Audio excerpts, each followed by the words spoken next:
Now, we've connected the dots between race and infrastructure on this show a lot. Tonight, I want to highlight an American city in the Deep South, Jackson, Mississippi, the capital of that state. It's a case study for a water crisis that has spanned generations. Jackson is the state's most populous city, with more than 160,000 residents. 80% of them are black. The city is home to a number of historic landmarks and was an epicenter of the civil rights movement. Since then, the city has seen a decline and now faces crumbling infrastructure, including broken water mains, and there's a growing concern over the quality and access and affordability of water. This past winter, Jackson made headlines after a massive storm slammed parts of the U.S., causing hundreds of thousands of people in states like Texas, Louisiana, and Mississippi to lose both electricity and water. Now, the lights came back on eventually, for most, after days of being in the dark, but the residents of Jackson were without clean, running water for much of February and March. The city issued a water boil order, but even after it was lifted, the drinking water was still deemed unsafe to drink. Now, this system failure was the result of years of mismanagement, lack of investment, and neglected maintenance of the city's water system. And it's yet another example of how our communities always seem to draw the short straw on infrastructure. But Jackson Mayor Chokwe Antar Lumumba is working hard to stem the tide, and he joins us now. Mayor, welcome to Amplified. Thank you so much for being here to talk about this with us. Thank you, Aisha. Thank you for having me, and thank you for taking the time to lift up this issue. Oh, absolutely. I'm just so, one, outraged by it, but just kind of fascinated by how slow we are to move to get things done. So I would like you, if you could, to just walk us through the real water infrastructure issues that Jackson is facing. Because I know, residents and people just watching the news, we're like, oh, the water's out. The mayor needs to get his act together because people haven't had water in 2 weeks, right? What is really broken and crumbling there? Paint the picture. Well, I appreciate the opportunity. What Jackson faces is a circumstance that many legacy cities face, and that is, as our cities have aged, we have aged infrastructure that needs to be addressed, and it is at a cost of millions and upon millions of dollars. In fact, we estimate our infrastructure challenges in the city of Jackson alone, as a conservative estimate, to be more than $2 billion. Compounding that issue of a failure to fund these challenges and to make the repairs that are necessary is the fact that we now face more extreme weather conditions. As climate is changing, we have hotter summers, colder winters, and more rain in the wet season. Having faced not only this historic winter storm or consecutive winter storms, we've also faced a 30-year flood, which has also debilitated our infrastructure in various ways. And so what we're dealing with is a system which is neither sustainable nor equitable. The equity challenges, it is a system that operates off of hydraulics. We don't have a lever that provides water to north, south, or east or west Jackson. The water it flows through the distribution lines through a hydraulic system. Now, what I warn people of or advise people of is that city planning is never neutral. And so when we look at the communities where the densest black populations are and the highest poverty exists, much of which is in South Jackson. South Jackson, not by coincidence, happens to be the furthest away from the water treatment facilities and at the highest elevation. So when we suffered this debilitating conditions and interruption in our water distribution system, it was not coincidental that our residents in South Jackson bore the brunt of the challenges that we have seen. You very much talk about equity in this conversation, which I appreciate about infrastructure because, you paint the picture of how the city's layout contributes to which communities get water faster than others. And in a previous interview, you said that you didn't think that Jackson would be in the position that it's in if it were majority white. And I want you to just elaborate on that because I know so much of the finger pointing happens with, well, why can't Jackson fix its own infrastructure problems? But it's deeper than that. So can you tell us a little bit more about that? Absolutely. First and foremost, the gravity of what needs to be done is beyond the ability of the city to repair on its own. We don't have the financial means to do it, nor would any city without some level of ongoing support. This is an issue we have raised with the state of Mississippi, and I think it is important in this conversation to lift up the fact that Jackson is not only the largest city, not only the capital city, which means that there is land that is not that we are not able to get ad valorem taxes on, and most capital cities in the country are able to receive payment in lieu of taxes, which Jackson does not. It is also important to know that Jackson is the highest revenue producing city by far in the state of Mississippi, yet we are not viewed as a priority by the state. And so as we've continued to lift up these issues, what we've come to realize is that it's not a matter of if these systems will fail, but when these systems will fail. And so we've had frequent discussions with the leadership in the State House, even prior to the February storms, only for them to shift the conversation away from our infrastructure challenges and towards assets that the city owns that the state has attempted to take, and talking about how we have a conversation about how we relinquish our airport to the state of Mississippi, as opposed to how we work with the city of Jackson, understanding that our residents are their constituents as well, and understanding the great sacrifice the city of Jackson makes on behalf of the state of Mississippi. And that you are essentially the mayor of the capital of this state. And it sounds like they are continuing to try to disinvest from the actual capital. And I just want you to just, make it plain and break down the politics of this, because I know that I've seen, the lieutenant governor coming out and saying like, oh, well, you guys need to figure it out. You're on your own, Jackson, even though there was a time when perhaps leadership looked differently in the city, that the state was investing and allocating resources to be able to maintain the city. What changed? Yeah, well, the lieutenant governor in his remarks gave an estimate of when he thought things went south in Jackson, and by coincidence, it was the period of time by which the leadership started to resemble the people in the city, when the leadership became black. And to some extent, he's correct, because at that time there was a less resistance to providing the necessary support that we need. And so I think if we had this conversation and we failed to lift up the fact that race plays a significant role, we would be less than honest with ourselves and less than honest with ourselves as a nation and what we need to correct. And so that is one of our original sins. That is one of the things that has been in the fabric of who we are. And I believe in the words of President Obama. He said that the greatest form of patriotism is the notion that we're not yet done. And I think that we have to tackle these things head on. We have to talk about not only the equity in our infrastructure, we got to talk about, as we repair our infrastructure, that there's equity in the contracts that are distributed, so that there is wealth flowing within our communities that allow us to continue to repair the things that are necessary. Jackson is not a city that has a problem producing wealth. It's a city that has a problem maintaining wealth. And all of the dollars that are made between 9 and 5 just happen to be out by 6. And so we have to see a problem with that.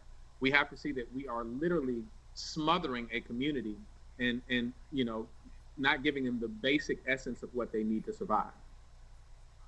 I want you to share with us a little bit. There's been so much infrastructure talk and language over, certainly the last couple of months, and we'll get deeper into that in kind of the current moment. But how we define infrastructure has also been up for debate and conversation. So right now, we're talking about hard infrastructure. People know that as roads and bridges. You're talking about pipelines and waterworks. And I listened to you somewhere just talk about, as you are walking around as the leader of the city with the service workers, assessing the problem. Just explain to us what you see so that we can really get a vivid imagery of what infrastructure is and how it's really broken. Because we don't all see pipes and know what that even means, and get a little curious about how come our water has lead and how come we're actually not getting it out of the pipe. So what is actually going on under those roads and in those pipes that needs to be fixed? Well, I think it's appropriate, Aisha, that you identify that infrastructure means a number of things. I think one of the more frequently echoed a recent terminology that we've become acquainted with is human infrastructure, and that's a whole nother conversation that we need to have. But as we're talking about the pipes, what we're dealing with is often we have pipes that are more than 100 years old. We have a water treatment facility. We have two water treatment facilities. One which is more than 100 years old. The other one which has sufficient or significant deficiencies within it. So typically when we see interruptions in our distribution system, it's on account of breaks that happen throughout the system in various points in the city. What we experienced in February was, a water treatment facility that not only has aged equipment, but also a water treatment facility that lacks the level of sustainability or resiliency that it needs. And so ultimately what happened is raw water screens, which help filter out impurities before the water is actually treated, they froze. Consequently, we could not get water into the water treatment facility. Therefore, we couldn't get treated water out of the water treatment facility. We had certain valves to freeze. We had electrical and mechanical instruments to completely crash. And so it lowered our PSI, the pounds per square inch, by which we could shoot through the system. And it is the PSI that enables us to make certain that the water travels to the furthest and the highest destinations across the city. And so that is where the interruptions took place in our city. We are dealing with other areas of infrastructure challenges. We have wastewater challenges where you have breaks in the system. We face the trouble of Mississippi red clay in Jackson and in various parts of Mississippi, which means it shifts frequently. That often leads to pipe breaking. It leads to interruptions in our sewage system. And so you have people who are facing all sorts of health crises in the city of Jackson, and we have to address it. Now, I can only imagine this is a 100-year-old system, and it sounds like there's been a deep disinvestment in actually repairing these things, right? It's complicated, though, and it's all political. You are going and talking to residents who have to buy water that they can't afford, who aren't able to bathe. What are people feeling? Yeah.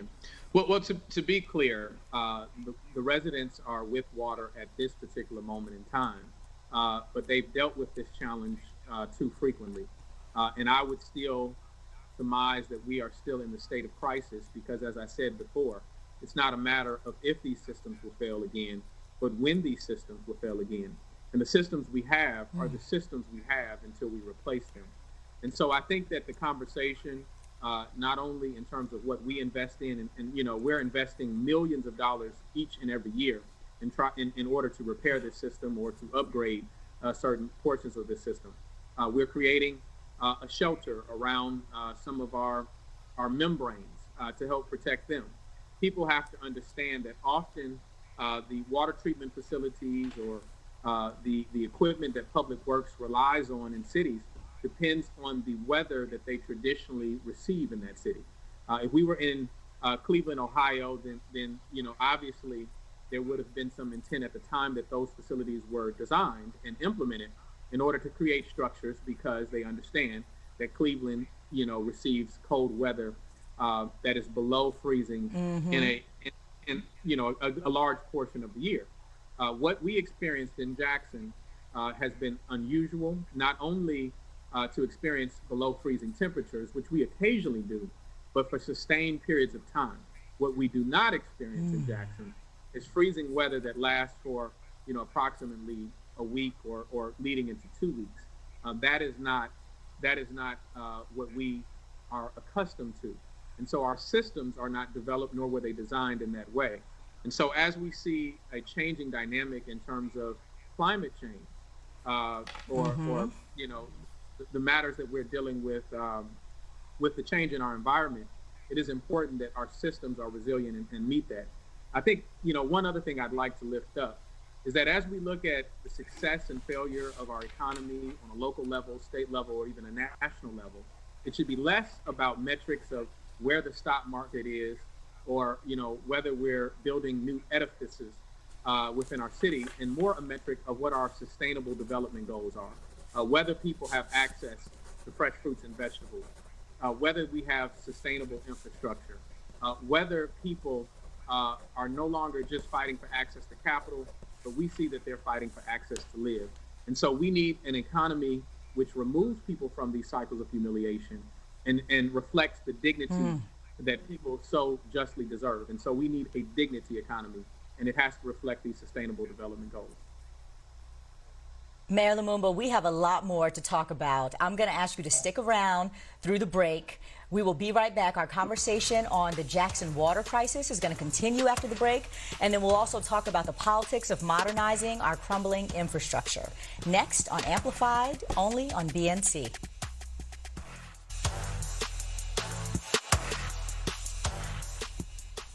Welcome back to Amplified. Before the break, I was talking to the mayor of Jackson, Mississippi about the crisis that many places face with crumbling infrastructure. But in order to fix the problem, cities need money, and lots of it. Mayor Chokwe Antar Lumumba is still here with us. Thank you for coming back and joining us. Now, I want to talk about the plan that you unveiled over the summer to help your residents in the city pay off some of their debts. Tell us first of all, why the plan, and tell us about what it looked like and how that's been working out. Absolutely. So I think it is important that I provide some context and some background. One of the things that the city did fail in many years ago was the purchase of a water metering system. And we have experienced several significant challenges with that metering system, which has led to stranded bills. Ultimately, what takes place in most circumstances is that the accumulation of usage or the reading of how much usage a resident may have of water in their home is stored within the meter, but the communications device, which sends a signal ultimately to our water billing department, that fails to take place. And so it results in stranded bills, or essentially these accumulated charges that people don't get until the signal is finally sent to our water billing department. And so, for you or I, or most residents, who are, especially residents who are on a fixed budget, being able to pay their water bill on a month-to-month basis is something that they're prepared for. But if that bill was held for 2 to 3 years, it would look significantly different and be far more challenging to pay at one time. Now, state law, in fact, the Constitution of the state of Mississippi prohibits the city of Jackson or any city from forgiving debts like a debt that someone owes on a water bill. And so we have taken significant strides in order to repair the system, and we have the implementation of a new water metering system that is being installed. But if we simply only look at the challenge of replacing the water meters, then it does nothing to erase the mountain of debt that residents face and have now accumulated in large part at no fault of their own. And so we thought it was important to lift up a legislative agenda that saw to it that it gave some pathway or some runway for residents to get beyond this debt. And so what we were able to get the state legislature to finally agree on after much work and convincing was a method that allows people to opt into a program. There are several programs, but in particular how they remove the debt that's looming over their heads in this particular circumstance is that they pay their current bill and an additional $10 monthly. And if they're able to do that for a year, then it allows us to set aside that debt. We can't technically forgive it, but it is set aside and without it being collected on them. I don't want to lose the fact that we're in this moment right now where everything that you are saying is what so many people, I think, nationally have been advocating for, especially in the wake of the COVID crisis. But you're talking about, debts that people have racked up that were due to nothing that had to do with them and trying to figure out debt relief, right? We're faced right now with a highly anticipated infrastructure bill in Washington, and presumably the federal government would then dole out billions of dollars to Mississippi to fix a lot of these things that are broken. Most of it's going to go to fixing roads, of course, but water infrastructure does come in at second in spending with just over $400 million allocated. There are politics at play here, though, right? So given that Mississippi is a Republican-led state, and we know that, the Jackson has already been defunded in a lot of ways. Are you concerned that the federal funding won't actually trickle down to Jackson in the way that it is intended to? And tell us, what conversations you're having with President Biden and others around this. Well, you hit the nail on the head. You completely just read our mail. That is the concern. I think that to the extent that the White House has asked that we lift up the challenges that cities are dealing with, we've been a participant in that. I think it is an important narrative to be shared.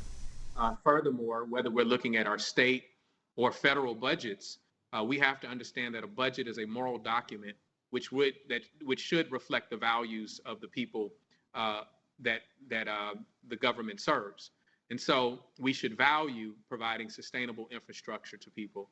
We should value that the right to clean water is a right and not a mere luxury. And so these things have to be lifted up. At the same time, we have to recognize the common hurdles that cities have faced. And so the city of Jackson is often the recipient of the short end of the stick when it comes to the necessary resources to repair our infrastructure.